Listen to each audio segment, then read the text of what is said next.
hellish. Yan ang babala ni Senator JV Ejercito kung isasabay ang total EDSA rehabilitation sa kasalukuyang Metro Manila traffic. May nagbabadyang ban ng motorcycles sa mga flyover at underpass sa kahabaan ng EDSA at kinasa na rin ng NCAP o No Contact Apprehension Policy nitong nakaraang linggo. So far, nakatulong ito sa pagbabawas ng number of violations ayon sa MMDA. Pero giit ng senador, kung sabay-sabay ang mga bagong patakaran, hindi lang magiging magulo, kundi sobrang gulo. Nakatakdang simula ng 2-year project na EDSA Rebuild sa June 13. Layunin nitong ayusin ang aspalto, drainages at ibang pavement structure sa kahabaan ng EDSA na early 2000s pa nang huling ma-rehabilitate. Imbis na ituloy agad, panukala ni Ejercito, hintayin munang mag-operate ang Metro Manila Subway at North-South Commuter Line. Ang Metro Manila Subway, kauna-unahang underground railway system sa bansa. 17 stations ito mula Valenzuela hanggang Muntinlupa.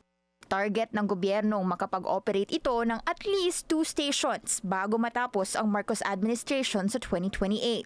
Parehong taon din balak tapusin ang 147-kilometer line na North-South Commuter Railway na mula Clark hanggang Calamba. Kung hihintayin daw ang dalawa, mas madali ang paggalaw ng publiko at baka bumaba rin ang dami ng sasakyan sa EDSA. Kilala si Ejercito sa pagsusulong ng paglagak ng pondo sa rail infrastructures bilang solusyon sa heavy traffic. Kinwestiyon niya kung dumaan nga ba sa economic impact assessment ang mga ahensyang pinangungunahan ng EDSA Rebuild. Sinusubukan pa ng Bilyonaryo News Channel kumuha ng reaksyon mula sa concerned agencies gaya ng DPWH at DOTR. Gaya ni Ejercito, nangangamba si Dod sa magiging EDSA Rebuild. Sa halos araw-araw na pagsakay niya sa MRT, umaasa siyang magiging smooth ang takbo ng proyekto para sa kapakanan ng mga katulad niyang commuter. Siguro magiging pasakit yan. Siguro madaming kailangang i-consider bago gawin. Pero tingin ni Marjorie, okay ito para sa seguridad ng pagbiyahe sa EDSA. As a commuter po, nahirapan po kami pumasok sa school kapag mahirap yung pagsakay-sakay at saka traffic.